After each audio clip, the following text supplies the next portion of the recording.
जो उसे नायक से एक किंवदंती बनाती है। पुष्पा की असली लड़ाई अब शुरू होती है। जो भी मेरे परिवार और मेरी जमीन की तरफ आंख उठाएगा उसे मेरी ताकत नहीं, मेरा जुनून दिखेगा। ये पुष्पा है, फायर नहीं वाइल्ड फायर है। मेरे बेटे कोई बलि के बकरे नहीं थे। जब उसे मारने वाला बचा ही नहीं तो कैसी कंप्लेंट?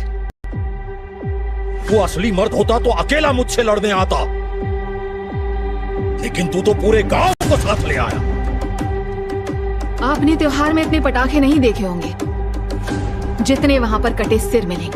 अरे तेरे को लगा मैं तेरे को छोड़ देगा? हाँ, जिंदगी की उम्मीद देकर जिंदगी छीनने में एक अलग ही मजा मिलता है। से पंगा नहीं लेना।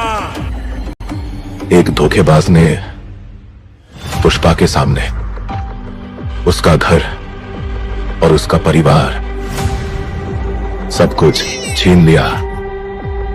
उस चिंगारी ने जो आग लगाई थी उसने पुष्पा के पूरे साम्राज्य को जलाकर राख कर दिया।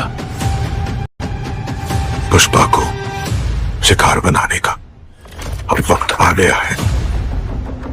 इसने मेरा घर जलाया, मेरा परिवार जलाया, उसकी दुनिया को राख बना दूंगा। जंगल के कानून में जो सबसे ताकतवर होता है वही राजा बनता है, लेकिन जब राजा की ताकत उसकी सबसे बड़ी कमजोरी बन जाए तब कहानी में नया मोड़ आता है। पुष्पा ने तस्करी के खेल में जो नाम कमाया था वो अब एक साम्राज्य में बदल चुका था, लेकिन हर साम्राज्य को कभी ना कभी गिरना पड़ता है। क्या पुष्पा इस बार भी अपने दुश्मनों को हराकर उठ पाएगा?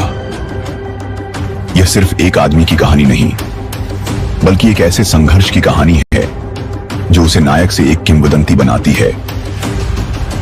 पुष्पा की असली लड़ाई अब शुरू होती है। जो भी मेरे परिवार और मेरी जमीन की तरफ आंख उठाएगा उसे मेरी ताकत नहीं, मेरा जुनून दिखेगा। ये पुष्पा है, फायर नहीं वाइल्ड फायर है। मेरे बेटे कोई बलि के बकरे नहीं थे। पुष्पा की असली लड़ाई अब शुरू होती है। जो भी मेरे परिवार और मेरी जमीन की तरफ आंख उठाएगा उसे मेरी ताकत नहीं, मेरा जुनून दिखेगा। ये पुष्पा है, फायर नहीं वाइल्ड फायर है। मेरे बेटे कोई बलि के बकरे नहीं थे। अरे 10 साल बाद तूने मुझसे कुछ मांगा था कि मैं जिंदा लौटूं।